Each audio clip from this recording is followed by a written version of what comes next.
ओम शांति। भगवत गीता श्लोक क्लास में आज बेसिक कोर्स है और बेसिक कोर्स में हम टॉपिक समझ रहे हैं गीता का भगवान कौन। इस टॉपिक में जैसे कि बात चल रही थी पिछले हफ्ते से,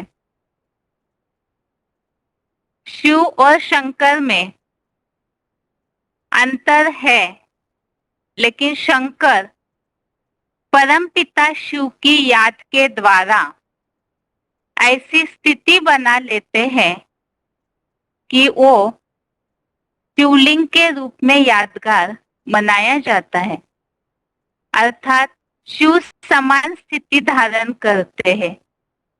और ये जो शिवलिंग का स्वरूप है वही परम पिता शिव का एक व्यापी स्वरूप जो सर्व धर्मों में सर्वमान्य भी है। और इसी टॉपिक में हम इस बात को भी समझ रहे थे कि अलग अलग धर्म बने, उसका कारण हमने जान लिया, क्योंकि जो निराकार को मानने वाले हैं उन्होंने साकार कृष्ण का गीता में नाम देख करके अपना अलग धर्म बना लिया। और इसमें भी कुछ ऐसे हैं जिनका वर्णन कल्प वृक्ष में दिखाया हुआ है। कोई तो सीधे जाने वाले जो तना है उसमें परम पिता के उस साकार स्वरूप को प्रत्यक्ष करने में लगे रहते हैं और कोई खंडन करने में। और इसी बात के लिए भगवत गीता में विशेष ये बात बताई है कि उस परम पद को खोजना चाहिए जिससे ये सृष्टि वृक्ष की पुरानी प्रक्रिया प्रसारित हुई है। तो वो एडम आदिदेव अर्थात मनुष्य सृष्टि रूपी वृक्ष का जो बीज है वो कोई चैतन्य मनुष्य आत्मा साकार पाठधारी है। उन्हें खोजना चाहिए जो परम पद की प्राप्ति करते हैं और उन्हीं से ही वैसी प्राप्ति कर सकते हैं। और इसी के लिए हम पिछले हफ्ते 8वें अध्याय का 4था श्लोक समझे थे, जिसमें अधिभूत, अधिदैव और अधियज्ञ सहित जानना अर्थात क्या, इस बात का हमने गहराई से अर्थ भी समझा है कि वास्तव में अधिभूत को जानना अर्थात जिस तन में अर्जुन रथ में परम पिता प्रवेश कर कार्य करते हैं उस मनुष्य तन को जानना, उस साकार व्यक्तित्व को जानना कि वो अर्जुन पाठधारी वर्तमान समय कलयुग अंत में कौन है जिनके द्वारा भगवान कार्य करते हैं सृष्टि परिवर्तन का। और अधिदैव को जानना अर्थात उनकी स्थिति जो आत्मिक स्थिति की ऊंची अवस्था से और भौतिकता से परे रहकर इस सृष्टि में किस तरह से कार्य करते हैं। और अधियज्ञ अर्थात परम पिता शिव उस तन में प्रवेश करके किस तरह से यज्ञ रचयिता यज्ञ रक्षक भी बनकर इस सृष्टि परिवर्तन का कार्य करते हैं। और इन्हीं बातों के लिए हम पिछले हफ्ते लास्ट में इस तरह से समझे थे कि इस भगवत गीता में आए हुए श्लोक को 8वें अध्याय का जो 4था श्लोक है इसकी गहराई न जानने के कारण, और भगवत गीता में काफी ऐसी बातें हैं जो गीता ज्ञानदाता प्रत्यक्ष है कि शिव शंकर ही परमपिता शिव ही शंकर के द्वारा गीता ज्ञान दाता है, लेकिन सही अर्थ न समझने के कारण कोई तो साकार को याद करने लगे अर्थात श्री कृष्ण को आधार बना लिया और कोई ने तो सिर्फ निराकार को ही मान लिया। अवे वास्तव में दोनों भी गलत है और यथार्थ है और परिणाम स्वरूप सृष्टि नास्तिकता की ओर गिरते गई और दैवी सृष्टि ही आसुरी सृष्टि बनते गई, परिणाम वर्तमान विश्व का जो रूप दिखने में आ रहा है। अब इस कारण से ही ऐसे भी हुआ कि कोई भगवान का स्वरूप समझ करके अपने आप को ही शिवोम बनकर बैठ गए। अब आस्था रखने वाले रखे तो कहाँ रखे, कोई तो निराकार को माने, कोई साकार को, कोई तो शिवोम बन के बैठ गए, तो आस्था का कोई स्थान रहा नहीं और इसीलिए ही दुनिया का पतन होना शुरू हुआ। तो वास्तविकता क्या है? जो निराकार को केवल मानते हैं तो वो उन्हें भी एक तरफ से नास्तिकता के लिए लिस्ट में ही गिना। इसका कारण क्या है? तो आज के क्लास में हम इस बात को समझते हैं कि सिर्फ निराकार को मानना वास्तविकता क्यों नहीं है।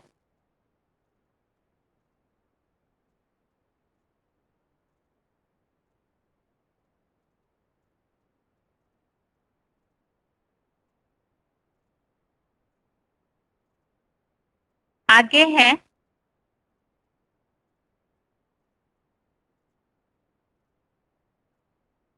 अब भगवत गीता में आए हुए श्लोकों के आधार से ही आज के क्लास में हम इस टॉपिक को समझते हैं। निर्गुण रूप में अर्थात निराकार रूप में याद करने से उत्तम है भगवान को सगुण रूप में, साकार रूप में याद करना। लेकिन इस साकार रूप में याद करना अर्थात क्या, इसकी गहराई भी सही रीति से समझना जरूरी है, क्योंकि अभी अभी हमने एक बात समझी है कि कोई तो श्री कृष्ण को ही साकार स्वरूप गीता ज्ञानदाता का मानने लगे। लेकिन हम काफी सारे श्लोकों के उल्लेख से ये बात समझ चुके हैं कि वास्तव में गीता ज्ञानदाता तो परम पिता शिव शंकर के द्वारा है। तो सर्वप्रथम इस बात को समझते हैं कि निर्गुण रूप में याद करना कठिन है, वो किस तरह से। इस बात के लिए भगवत गीता का 12वें अध्याय का 5वां श्लोक, अध्याय 12 श्लोक नंबर 5 श्लोक है, क्लेशो अधिकतरस्तेषाम् अव्यक्ता सक्त चेतसाम् अव्यक्ता ही गतिर दुखम देहवद्भिर अवाप्यते। तो इस श्लोक में इस बात का उल्लेख आया हुआ है, देहधारियों के लिए निराकार स्थिति पाना दुखदाई है। अर्थात जो केवल निराकार को याद करते हैं, परम पिता के सिर्फ ज्योति बिंदु स्वरूप को, तो उनके लिए फिर ये निराकारी स्थिति बहुत दुखपूर्वक प्राप्त होती है। और इसीलिए ही भगवत गीता में ही किस तरह से याद करना है उसका उपाय भी बताया हुआ है।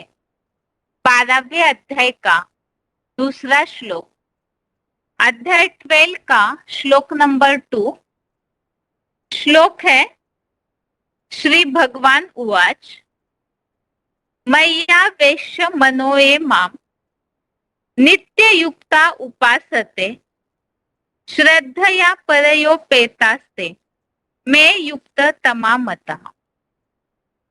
तो इस श्लोक में इस बात का उल्लेख है, सगुण रूप में याद करने को श्रेष्ठ योग माना गया है कि जो भगवान को, भगवान में मन स्थिर करके योग युक्त हुए, पूरी श्रद्धा से भरकर, श्रद्धया पूरी श्रद्धा से भरकर भगवान के उस सगुण रूप को याद करते हैं, तो वो योगियों में श्रेष्ठतम माने गए हैं।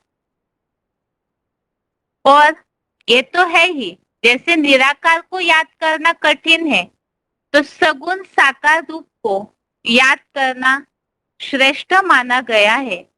और दूसरी बात, सगुण रूप को भगवान के याद करना सहज है।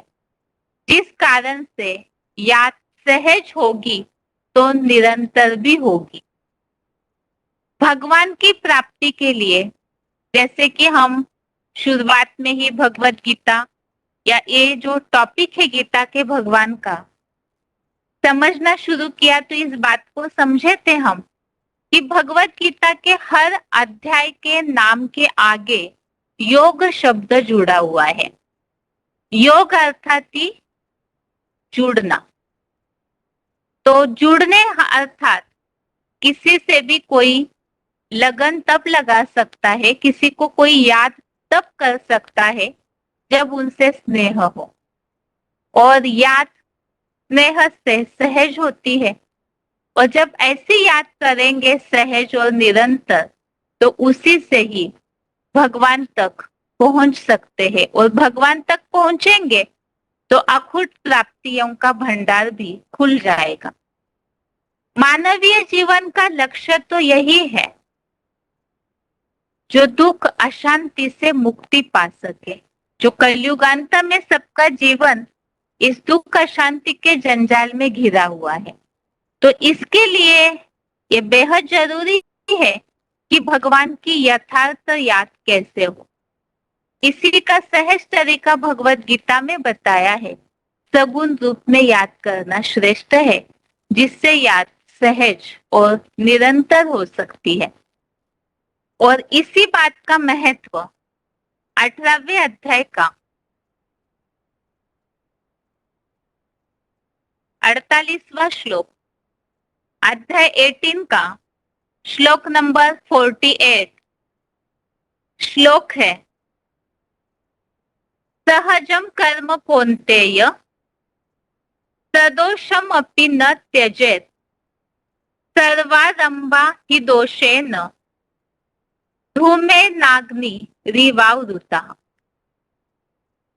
इस श्लोक में इस बात को बताया है, जो कर्म सहज है वह दोष युक्त होने पर भी अवश्य करना चाहिए, क्योंकि दोष तो सभी असहज एवं कठिन कार्यों में भी है। अर्थात सगुण रूप में सहजता पूर्वक याद करना नहीं त्यागना चाहिए। तो भगवान को जो गीता में ये बात बोली हुई है कि जो सहज कर्म है वो दोष युक्त होने पर भी अवश्य करना चाहिए, क्योंकि दोष तो सभी असहज और कठिन कार्यों में भी होता है। तो ये जो भगवान को निरंतर और सहज याद करने के लिए सगुण रूप को याद करना है, और इसी से ही प्राप्ति हो सकती है। आगे है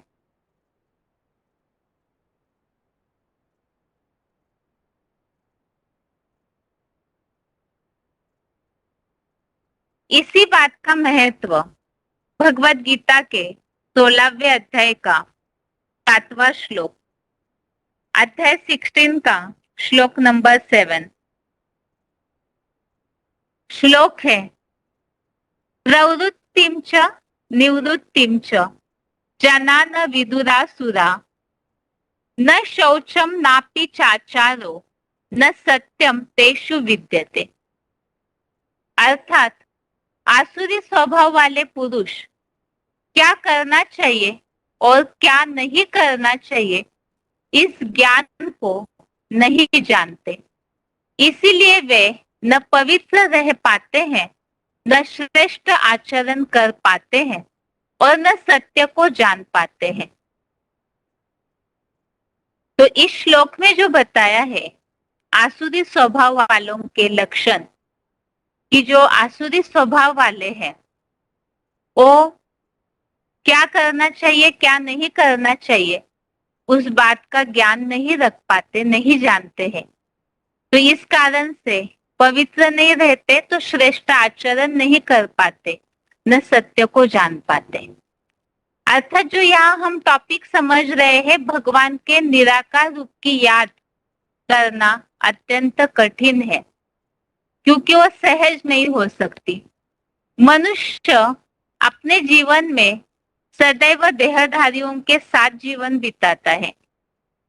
बिंदु को याद करना इसीलिए कठिन है क्योंकि बिंदु अति सूक्ष्म है, उसके साथ कोई अनुभव कर नहीं पाते।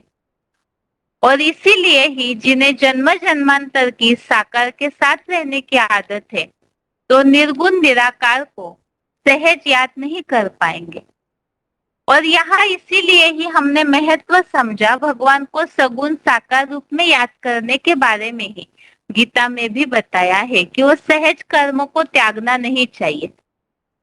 लेकिन इसमें एक तो है सहज कर्म करने वाले देवताई कैटेगरी के, और जो आसुरी कैटेगरी के हैं वो सदैव कठिनता से हठयोग पूर्वक कर्म करते हैं, क्योंकि उन्हें क्या करना है क्या नहीं करना है ये समझ नहीं आता।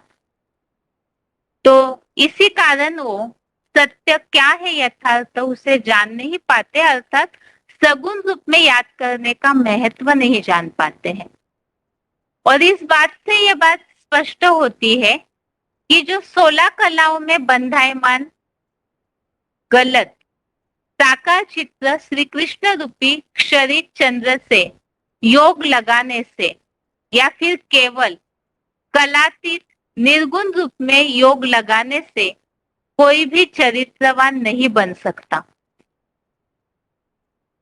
बिंदु जो है परमपिता शिव निर्गुण, वो जन्म मरण के चक्र से परे है, अपना उनका शरीर नहीं है, वो कलातीत है, लेकिन उनका जो चरित्र या उनके गुण है वो कैसे पता चलेंगे, क्योंकि चरित्र तो साकार के माध्यम से ही किया जाता है। तो यहाँ पर इसी आधार से जो निर्गुण रूप में योग लगाने से भी कोई चरित्रवान नहीं बन सकते, क्योंकि निर्गुण निराकार परमपिता बिंदु रूप में उनके कोई चरित्र नहीं होते हैं। इसी तरह से श्री कृष्ण जो 16 कलाओं में बंधायमान है, चंद्रमा, कृष्ण चंद्र कहा जाता है, और चंद्रमा इस शब्द से ही वो कलाएं उनकी नीचे उतरते रहती है, अर्थात क्षरित है, नीचे पतन की ओर जाने वाला है। और ऐसे से यदि योग लगाते हैं तो फिर जो चरित्र बनना चाहिए, जो प्राप्ति होनी चाहिए, वो नहीं हो सकती। और इससे विपरीत और भी अधिक क्रूर, निर्दयी और कठोर हो जाते हैं। इसका उल्लेख 16वें अध्याय का 4था श्लोक, अध्याय 16 का श्लोक नंबर 4, इसमें कुछ निशानियां बताई हुई है। दंभो दर्पोभिमानश्च क्रोधः पारुष्यमेव च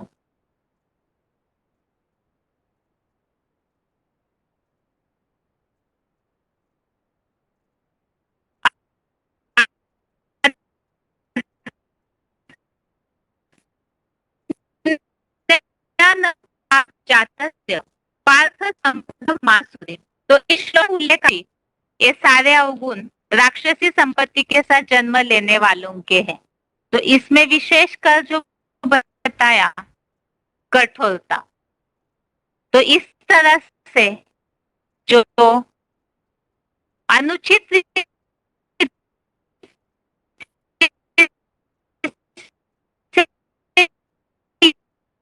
याद का तरीका अपनाते हैं भगवान से योग लगाने का, भगवान से जुड़ने का, तो वो कठोरता आ जाती है, क्योंकि निर्गुण रूप में याद करना सहज नहीं हो सकता।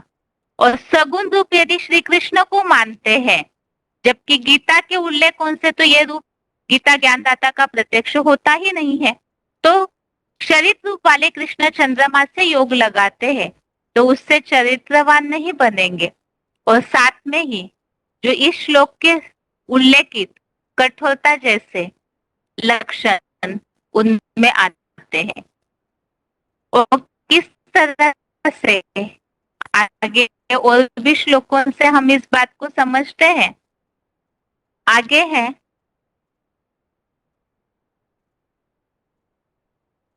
तो यहाँ जैसे कि हम बात समझ रहे थे, कठोरता ये आसुरी लक्षण है और इस कठोरता के मार्ग पर अर्थात या तो सगुण रूप मानकर श्री कृष्ण को याद करते, वो तो क्षरित होने वाला कृष्ण चंद्रमा है, और निर्गुण रूप को याद करते हैं, योग लगाते हैं, एक तो वो कठिन है और दूसरा उससे सहज याद निरंतर याद हो नहीं सकती और उससे चरित्रवान नहीं बन सकते। और इन्हीं बातों के लिए हमने समझा ऐसे कठोर होकर के सहजता का मार्ग छोड़ दुखदायी मार्ग पर जो चलते हैं वे प्रसन्न हो नहीं सकते हैं। जिस योग अगर चलते हैं तो फिर उससे प्रसन्नता नहीं आ सकती। जबकि भगवत गीता में दूसरे अध्याय का 65वां श्लोक, अध्याय 2 का श्लोक नंबर 65, इस श्लोक में विशेष बात बताई है।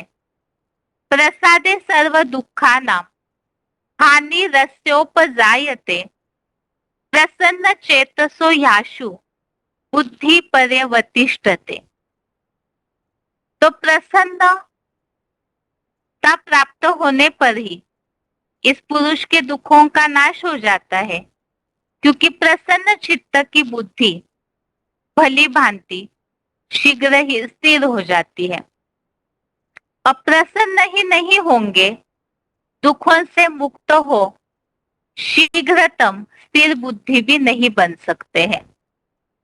और स्थिर बुद्धि नहीं बनेंगे, वास्तव में योग इसीलिए लगाते हैं कि चंचलता दूर हो जाए, अशांति दुख दूर हो जाए। अब कठिनता का मार्ग अपना लिया तो फिर प्रसन्न नहीं होंगे, तो दुखों से मुक्ति भी नहीं और शीघ्रतम स्थिर बुद्धि भी नहीं बन सकते। और जो अप्रसन्न आत्मा है वो परम पिता के स्वरूप को जिस तरह से यथार्थ रीति जानना चाहिए, वो उस रूप को यथार्थ रीति से जान भी नहीं पाएगी। इसी बात के लिए 18वें अध्याय के 55 नंबर श्लोक में, अध्याय 18 का श्लोक नंबर 55, इस श्लोक में उल्लेख आया है, भक्त्या मामभिजानाति यावान्य चास्मि तत्वतः ततो माम तत्वतो ज्ञात्वा विशते तदनंतरम। तो इस श्लोक में इस बात का उल्लेख है कि ऐसी जो आत्माएं हैं वो ईश्वरीय भक्ति भावना के द्वारा भगवान को जो है जैसा है वैसा यथार्थ रीति जानकर भली भांति जो जानते हैं वो समझ करके फिर ब्रह्मलोक में प्रवेश पाते हैं। अब ऐसी स्थिति प्राप्त तो करना है, लेकिन जो अप्रसन्न आत्मा है वो फिर भगवान के यथार्थ रीति स्वरूप को न जान करके जो प्राप्ति करनी चाहिए वास्तविक वो प्राप्ति नहीं कर सकते। तो भगवान की याद से, भगवान से योग लगाकर प्राप्तियां करनी है, लेकिन राह गलत अपनाई, मार्ग गलत लिया तो जो प्राप्ति होनी चाहिए वो नहीं होगी, तो प्राप्त कुछ भी नहीं हुआ।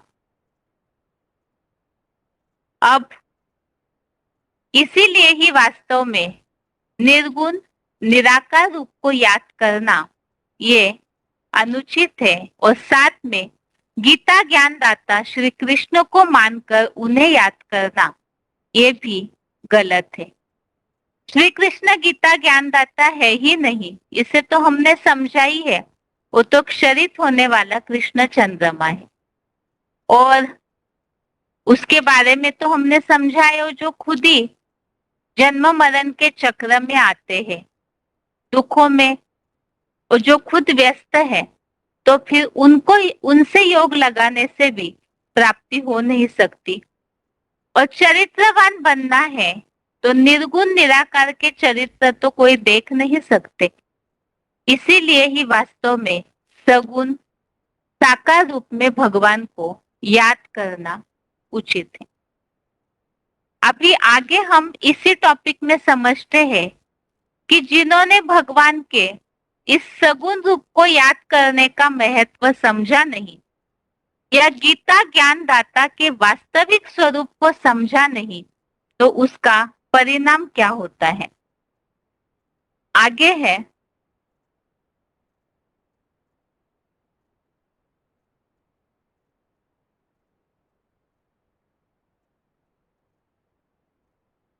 गीता का भगवान इस टॉपिक को शुरू में हम समझना शुरू किए तो ये बात समझ रहे थे कि भगवत गीता वो तो भगवान से जोड़ने वाली है मनुष्यों को।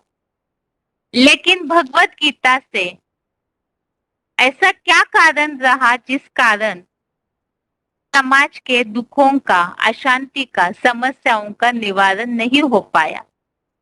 तो इसका मूल कारण है गीता ज्ञानदाता की वास्तविक पहचान न होना। और जब यथार्थ रीति पहचाना नहीं तो यथार्थ रीति से योग लगाया नहीं, यथार्थ रीति योग लगाया नहीं तो जो प्राप्ति होनी चाहिए वो भी नहीं हो पाती है।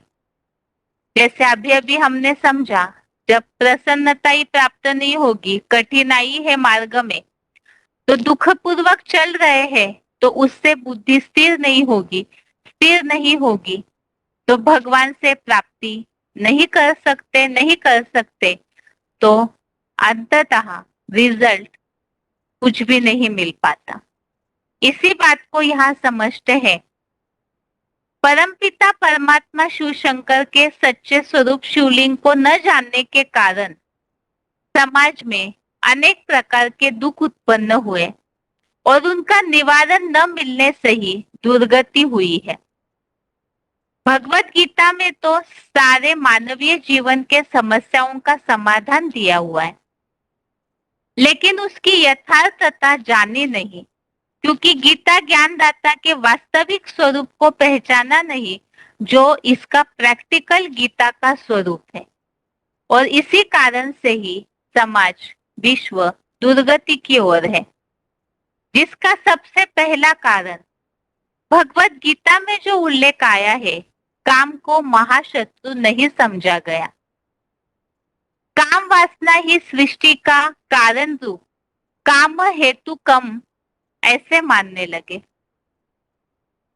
भगवत गीता में जो विशेष बात बताई है, ये काम और क्रोध रजोगुण से उत्पन्न होते हैं और इनको तुम चोर डकैत समझो, पापी समझो, महापापी समझो। लेकिन इतनी स्पष्ट उल्लेख होने के बावजूद भी इस बात को समझा नहीं। जैसे कि वर्तमान समय किसी को भी भगवत गीता के इन श्लोकों के बारे में बताया जाए तो सबको इस बात की चिंता लगी रहती है कि सभी ये धारणा को अपनाएंगे तो सृष्टि कैसी चलेगी। सृष्टि तो चलेगी ही चलेगी, क्योंकि एक काल चक्र किसी के बिना भी रुक नहीं सकता है। लेकिन अपनी पूर्ति करने के लिए, अपने देह भान की, अपने जो भावनाएं हैं गलत, उनकी पूर्ति करने के लिए सृष्टि चक्र का बहाना बोल करके सभी अपनी भोग वासनाओं में ही लिप्त है। परिणाम स्वरूप आज की पतन की ओर जाने वाली सृष्टि। इसी बात का उल्लेख भगवत गीता के 16वें अध्याय के 8वें श्लोक में, अध्याय 16 का श्लोक नंबर 8 है। असत्यम अप्रतिष्ठम ते जगदाहुरनीश्वरम अपरस्पर संभूतम किम मन्यत काम हेतुकम। तो इस श्लोक में इस बात का उल्लेख है कि जगत को मिथ्या, आधारहीन, ईश्वरहीन और एक दूसरे से परस्पर संयोग से उत्पन्न हुआ, जिसमें काम वासना ही कारण रूप है, ऐसा मानते हैं। काम को महाशत्रु न समझकर का मूल न समझ करके ये सृष्टि चलाने का कारण समझ लेते हैं, तो भगवत गीता के वास्तविक ज्ञान को न समझकर उसे निग्लेक्ट किया जाने लगा। परिणाम स्वरूप कामोपभोग परमा अर्थात काम वासना ही भोग ही परम पुरुषार्थ है ऐसा मानकर अबलाओं पर अत्याचार करने लगे।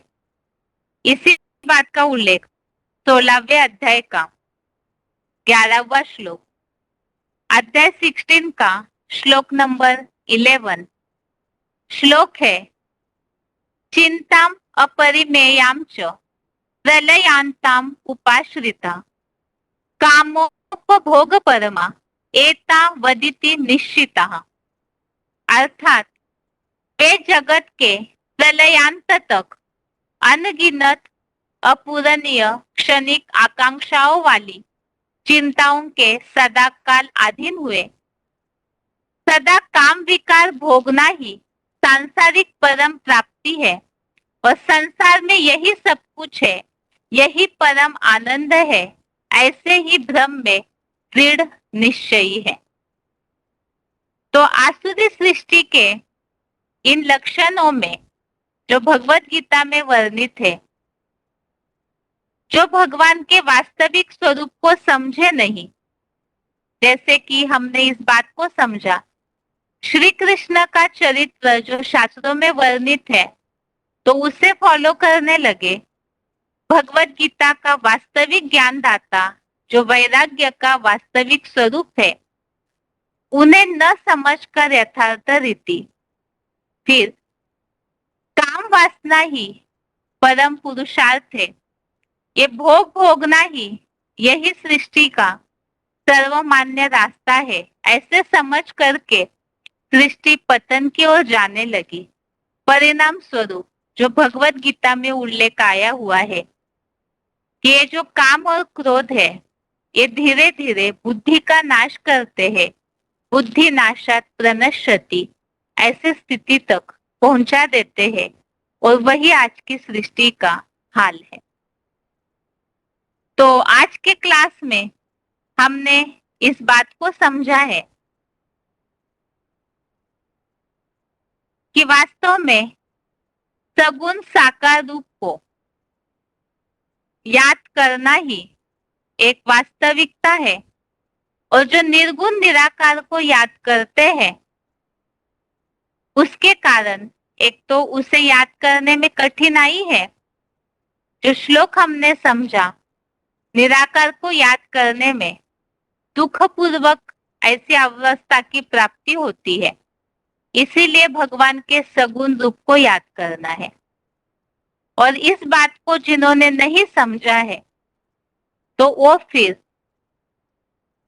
भगवत गीता में जो काम को महाशत्रु बोला है उस बात को न समझकर काम वासना को भोगना ही परम पुरुषार्थ है ऐसे मानकर अबलाओं पर अत्याचार करने लगे, जिस कारण सृष्टि का पतन होते गया।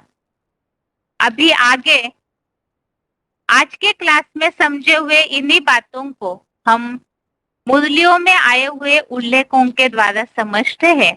आगे है पॉइंट्स। सबसे पहले है VCD number 2280, VCD number 2280, 53 minute 53 minutes के बाद से लिया हुआ पॉइंट है, निराकार को याद करना कठिन है।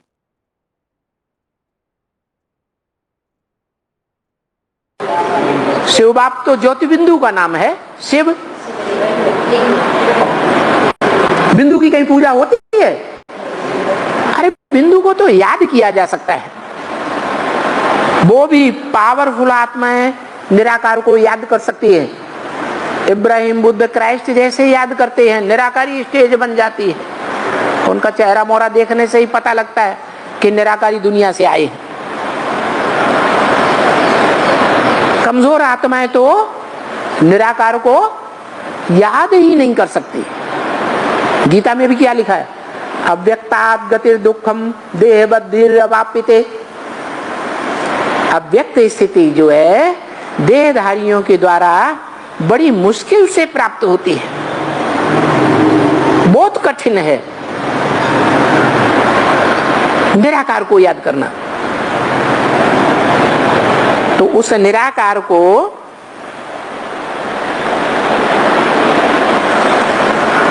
पावरफुल आत्मा ही याद कर सकती है।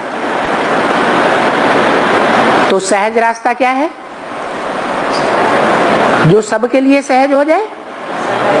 साकार में निराकार को याद करें। अगला पॉइंट है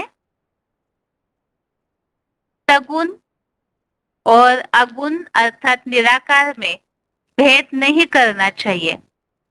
VCD नंबर 501, VCD नंबर 501, 1 घंटा 9 मिनट 1 आवर 9 मिनट के बाद से लिया हुआ पॉइंट है। ये वार्तालाप का पॉइंट है। वार्तालाप नंबर 501, डिस्कशन नंबर 501।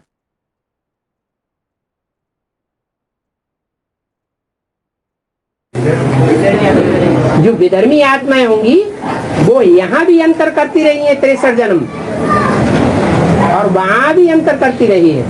वो भेद पैदा करने वाली आत्माएं। हमारी भारतीय परंपरा में तो शुरुआत से ये माना गया सगुण है अगुण है नहीं कछु भेदा, उभय हरे भव संभव खेदा। निराकार है कि साकार है, ये साकार है ये निराकार है, ये भेद करना भेद बुद्धियों का काम है। हमको तो साकार में निराकार को याद करना है, हमारा प्रवृत्ति मार्ग है। जो निवृत्ति मार्ग वाली आत्माएं होती हैं वो अलग अलग करके देखेंगी, और जो प्रवृत्ति मार्ग वाले होंगे उनके लिए जो साकार है सो ही निराकार है, जो निराकार है सो ही साकार है। और आत्मा शरीर के बगैर काम नहीं कर सकती, और शरीर आत्मा के बगैर काम नहीं कर सकता।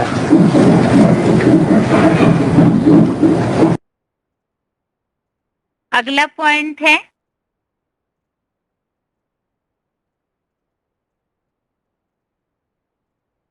वार्तालाप number 1117, discussion number 1117, 7 minute 7 minutes के बाद से लिया हुआ पॉइंट है। निराकार को याद करना कठिन है।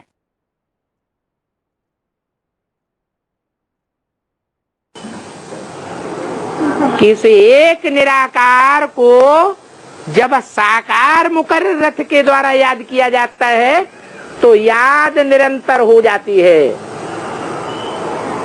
वरना सिर्फ बिंदु को याद करने से निरंतर याद नहीं हो सकती। हम 63 जन्मों में आत्मा को तो बिंदु को जानते ही नहीं थे, उसको याद करने के अभ्यासी होने की बात ही नहीं। अभी तो हम ज्योति बिंदु आत्मा को जानते हैं तो भी निरंतर याद नहीं होती है। क्यों नहीं होती है? क्योंकि 63 जन्मों के आदि हैं, अभ्यास पड़ा हुआ है साकार को याद करने का। बच्चा या बच्ची जन्म लेता है, माँ से याद चिपक जाती है, बड़ा होता है बाहर खेलने जाता है, मित्र संबंधियों से याद चिपक जाती है, स्कूल में जाता है टीचर से बुद्धि चिपक जाती है। अटैचमेंट होता है कि नहीं? बड़ा होता है, नौकरी धंधा धोरी करता है तो धंधे धोरी वाले याद आने लग पड़ते हैं। शादी होती है, पत्नी याद आने लग पड़ती है। बच्चे पैदा होते हैं, बच्चे याद आने लग पड़ते हैं। तो याद ट्रांसफर होती रही, एक में टिकने की बात आई ही नहीं। और जो ट्रांसफर याद होती रही वो भी साकारी याद। तो जन्म जन्मांतर के हम कैसी याद के आदी हैं? साकारी याद के आदी हैं।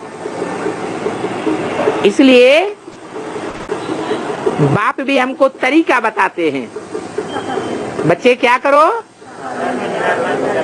साकार में निराकार को याद करो,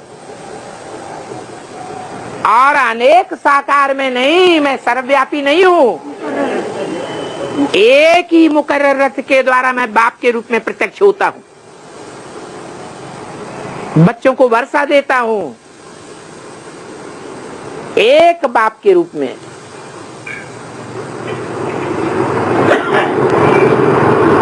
तो जिस बाप से सब बच्चों को वर्षा मिलता है, प्राप्ति होती है, जिससे प्राप्ति होती है वो याद तो आता है,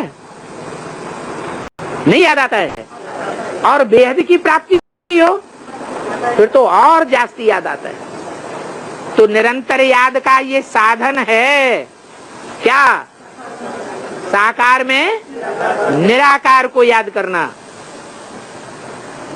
और प्रूफ भी है, जो ऊपर से आने वाले इब्राहिम, बुद्ध, क्राइस्ट, गुरु नानक हैं, उनको अथवा उनके फॉलोअर्स को निराकार ज्यादा याद आता है या साकार ज्यादा याद आता है? निराकार याद करते हैं वो। इसलिए स्वर्ग की बादशाही उनको प्राप्त नहीं होती है। अगला पॉइंट है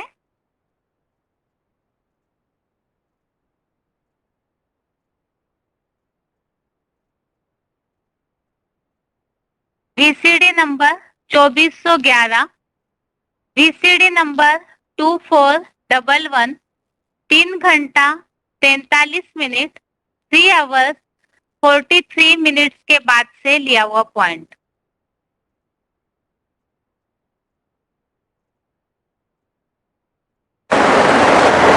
देह की कामेंद्रिय का सुख लेने के लिए धंधे में फंसे हुए, कामोपभोग परमा, गीता में भी आया। ऐसे तामसी मनुष्यों का ये इंटेंशन है जिंदगी का, क्या? इस जिंदगी में जितना काम भोग भोग लो, बस वही सब कुछ है। और ऐसे लोगों का फाउंडेशन डालना कौन से युग में होता है?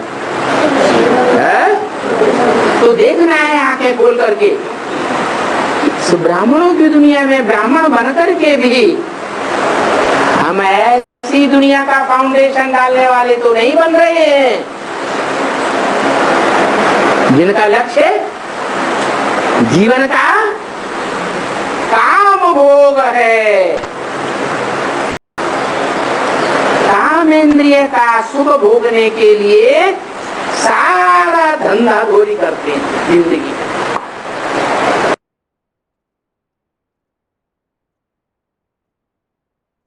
इस तरह से गीता के भगवान के टॉपिक संबंधित हमने पॉइंट समझे हैं। अभी आगे है रिवीजन।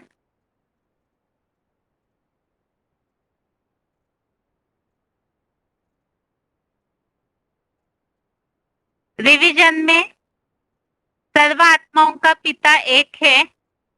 इस टॉपिक में अभी तक हम समझ चुके हैं परम पिता का रूप निराकार ज्योति बिंदु स्वरूप है और परम पिता शिव अर्थात कल्याणकारी, जो कि उनकी आत्मा का बिंदु का नाम ही शिव है। मनुष्य जन्म मरण के चक्र में आते तो शरीर जन्म बदलते रहता, शरीर बदलते हैं तो उनके नाम बदलते हैं, लेकिन परम पिता सदैव सबके लिए कल्याणकारी है। उनका अपना रथ नहीं तो स्वार्थ नहीं, और इसीलिए ही वो सदैव के लिए कल्याणकारी है। इसीलिए उनका नाम और धर्मों में गॉड इज ट्रूथ अर्थात सत्यम शिवम सुंदरम हिंदुओं में भी माना जाता है। इसके अलावा हम पिछले टॉपिक में ये समझे हैं कि भक्ति मार्ग में गलत फहमी से परम पिता शिव को कोई साकार देहधारी का रूप दे दिया गया है। अर्थात भक्तों को यदि हम परम पिता शिव का परिचय देते हैं तो उनके सामने तुरंत शंकर महादेव की मूर्ति आ जाती है।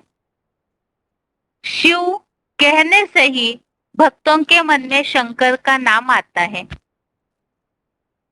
और कई ऐसे भक्त हैं जो गलतफहमी से देवताओं को ही भगवान मान बैठे हैं। वास्तव में देवताएं और भगवान में अंतर है, उनकी प्राप्ति में अंतर है। इस बात को भक्तों को समझाना जरूरी है, क्योंकि ऊंची प्राप्ति करनी है और सदाकाल की प्राप्ति करनी है तो भगवान के यथार्थ स्वरूप को पहचानना जानना आवश्यक है। और इसी बात को हमने पिछले क्लास में श्लोकों के उल्लेख के द्वारा भी समझा था। वास्तव में भगवान एक है। भगवान शब्द कभी भी बहुवचन में नहीं बोला जाता। और देवताएं अर्थात देवताएं अनेक है, तो 33 करोड़ देवताओं का गायन है। दूसरी बात है, देवताएं और भगवान अलग है। इसके लिए जो श्लोक हमने समझे थे 7वें अध्याय का 23वां और 9वें अध्याय का 25वां, इन श्लोकों में ये बात स्पष्ट है कि देवताओं के भक्त और उनकी प्राप्ति, भगवान के भक्त और उनकी प्राप्ति में अंतर है। अब आज के क्लास में हम आगे की बात समझते हैं। और भी ऐसे कुछ श्लोक है भगवत गीता में जिनके उल्लेखों से देवताएं और भगवान के बीच का अंतर और भी स्पष्ट हो जाता है। आगे है,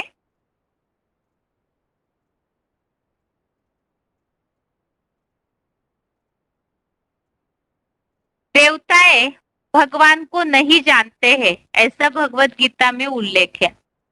10वें अध्याय का दूसरा अध्याय 10 का श्लोक नंबर 2, न मे विदु सुरगना प्रभवम न महर्षय अहमादिर्हि देवानाम महर्षिनाम च सर्वशः।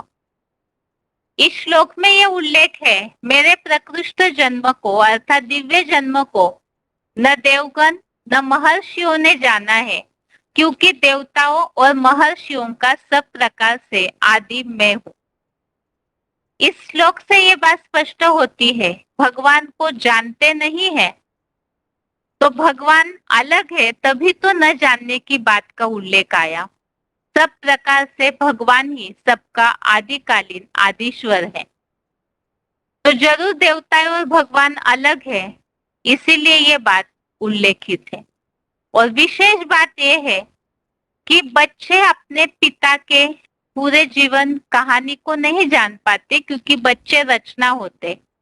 इसी प्रकार आदिकालीन आदिश्वर भगवान है और देवताएं महर्षि ये सब उनकी रचना है, बच्चे हैं। इसीलिए ही परम पिता शिव को अर्थात भगवान को कोई नहीं जानते हैं। और 10वें अध्याय का 14 अध्याय 10 का श्लोक नंबर 14, इसमें उल्लेख है, सर्वमेतत् ऋतं मन्ये यन्माम वदसि केशव नहीं ते भगवन व्यक्तिम विदुर देवा न दानवा। इस श्लोक में भी इस बात का उल्लेख है कि आपके इस भाव को न देवताएं और न दानव जानते हैं। तो भगवान का ये जो व्यक्त भाव है, जो सृष्टि पर आकर पाठ बजाते हैं, इसे न देवताएं और न दानव जानते हैं। वास्तविकता तो यह है कि जो देवताएं हैं, मनुष्य ही सत्वगुण से ऊपर उठता है तो पूरी तरह सत्वप्रधान अवस्था में देवता है, और जब नीचे गिरते हैं, देहभान में आते हैं, तो अपने तमोगुण की प्रधानता की अवस्था में दानव राक्षस असुर जैसे बन जाते हैं। और इन दोनों अवस्था में भी वो भगवान को नहीं जानते। इससे भी ये बात स्पष्ट है कि भगवान अलग है और ये देवताएं अलग है। और 11वें अध्याय का 52वां श्लोक, अध्याय 11 का श्लोक नंबर 52 है। श्री भगवान उवाच सुदूरदर्शनमिदं रूपं दृष्टवानसि यन्मम देवा अप्यस्य रूपस्य नित्यम दर्शनकांक्षिणः। तो इस श्लोक में उल्लेख है, मेरे जिस रूप को ज्ञान नेत्र से देखा है, अर्जुन ने विराट रूप दर्शन किया, तो उस रूप को देखना बहुत कठिन है। पूजनीय देवात्माएं भी सदैव इस रूप के दर्शनाभिलाषी रहते हैं। तो इसमें यह बात स्पष्ट है कि देवताएं भी भगवान को देखने के इच्छुक है। तो इसका मतलब जरूर देवताएं अलग है, जो भगवान उनसे ऊंच है, इसलिए देवताएं उनके उस दर्शन के अभिलाषी इच्छुक रहते हैं। तो इन सब श्लोकों के उल्लेख से ये बात स्पष्ट है कि देवताएं और भगवान अलग है। आगे है, अब इस बात को समझना जरूरी है। वास्तव में तो हम सृष्टि चक्र के चित्र में इस बात को समझे हैं कि देवताएं वास्तव में है कौन। देवताएं जो सृष्टि चक्र के अनुसार सतयुग में जब आत्मिक स्थिति में होते हैं, मनुष्य आत्माएं ही सत्वगुणी पूरी आत्मिक स्थिति को धारण करते हैं, तो उस समय देवताएं कहलाते हैं जो 16 कला संपूर्ण होते हैं और सतयुग की स्वर्ग की अवस्था में होते हैं और त्रेतायुग में। तो सतयुग त्रेतायुग रूपी स्वर्ग ही देवताओं का वास होता है और इसी सृष्टि पर नीचे गिरने पर वही देवताएं जन्म मरण के चक्र में आते आते फिर द्वापर युग से मनुष्य बनते और कलयुग अंत में आते आते तमोगुण की अति होने के कारण मनुष्य या राक्षस के स्वरूप में बन जाते हैं। तो इसी बात को यहाँ मुरलियों में आए हुए उल्लेखों से समझते हैं। देवता उनको कहा जाता है जो दिव्य गुण धारण करते हैं। VCD number 1245 1245। सतयुग त्रेता में देवताएं आत्माभिमानी थे, फिर द्वापर कलयुग से देह अभिमानी बनने लगे। VCD number 2050, VCD number 2050। ईश्वरीय मत से तुम देवता बनते हो, मनुष्य मत से तुम असुर बनते हो। देवता बनते हो तो 21 जन्म के बाद, अर्थात सतयुग त्रेता के 21 जन्मों के बाद फिर जाकर के मनुष्य बनते हो। VCD number 3803, VCD number 3803। देवताएं जब नीचे गिरते हैं, देवता से क्या बन जाते? देवताएं स्वर्ग में सुख भोग करके मनुष्य बनते हैं। तो फिर दूसरे धर्म पिताएं आते हैं, उनके प्रभाव में आ जाने से मनुष्य बन जाते हैं। VCD number 2813, VCD number 2813। मनुष्य अच्छे कर्म करे तो देवता बन सकता है, और मनुष्य जब नीचा कर्म करे, नीचे गिरता है, तो राक्षस बन जाता है। इसी दुनिया की बात है, कोई ऊपर स्वर्ग होने की बात नहीं है और नीचे कोई पाताल लोक में राक्षस नहीं रहते। यह ऊंची और नीची स्टेज की बात है। VCD number 492, VCD number 492। तो वास्तव में भगवान जो है वो तो ऊंचे धाम के रहने वाले हैं। ऊंचा तेरा नाम, ऊंचा तेरा काम, ऊंचा तेरा धाम कहा जाता है। लेकिन देवताएं जो है उनके लिए भगवत गीता में इस बात का भी स्पष्ट उल्लेख है कि इसी धरती पर स्वर्ग भी है और इसी धरती पर नरक भी है। इसी धरती पर देवताओं का भी वास होता है सतो प्रधान युग में, और तमो प्रधान अवस्था में वही पाताल लोक के राक्षस होते हैं। वास्तव में न धरती के नीचे कोई ऐसा लोक है, न धरती के ऊपर कोई ऐसा स्वर्ग लोक है। तो इसी सृष्टि पर देवताएं वही फिर मनुष्य भी बन जाते हैं। लेकिन इस बात को न समझने के कारण, और दूसरा देवताएं और भगवान में अंतर भी नहीं कर पाते हैं। आगे है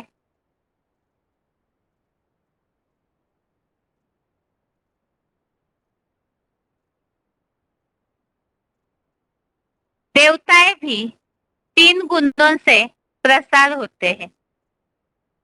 भगवान जो है वो कलातीत कल्पांतकारी कहा जाता है और इस सृष्टि के कोई भी गुणों में बंधते नहीं है, तीनों गुणों से परे है।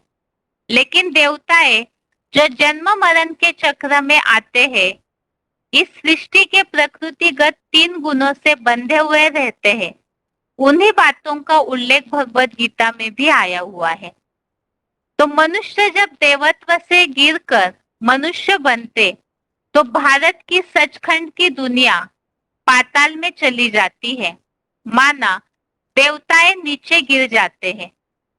शास्त्रों में लिख दिया है पाताल में नरक होता है, ये नहीं समझते कि हम नरकवासी हैं।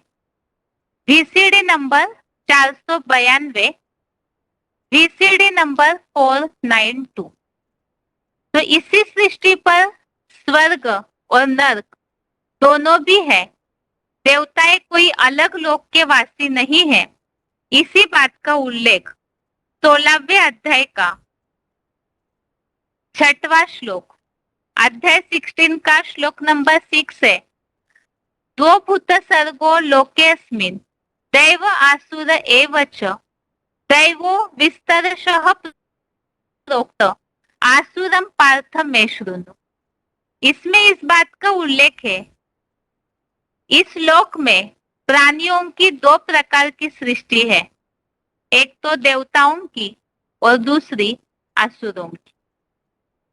तो इसी सृष्टि पर स्वर्ग और नरक देवताएं और असुर होते हैं, और देवताएं ही पुण्य क्षीण होने पर फिर नीचे उतर करके मनुष्य बनते हैं। ऐसा उल्लेख भगवत गीता के 9वें अध्याय के 21वें श्लोक में है। अध्याय 9 का श्लोक नंबर 21। तेतम भुक्त्वा स्वर्गलोकम विशालम क्षीणे पुण्ये मर्त्यलोकम विशन्ति एवं त्रयी धर्मम अनुप्रपन्ना गतागतम काम कामा लभन्ते। इस श्लोक में इस बात का उल्लेख है, विशाल स्वर्गलोक को भोगकर पुण्य क्षीण होने पर 2500 वर्ष के दीर्घतम द्वापर कलयुगी नर निर्मित नारकीय मृत्युलोक में अपने ही दुष्कर्मों से प्रवेश पाते हैं। अर्थात देवताएं जब थोड़ा नीचे उतरते आत्मिक स्थिति से, तो पुण्य क्षीण होने के कारण वो मृत्युलोक में प्रवेश करते हैं। और देवताएं भी 3 गुणों से प्रसारित होते हैं, इस बात का उल्लेख 18वें अध्याय का 40वां श्लोक, अध्याय 18 का श्लोक नंबर 14, श्लोक नंबर 40 श्लोक है,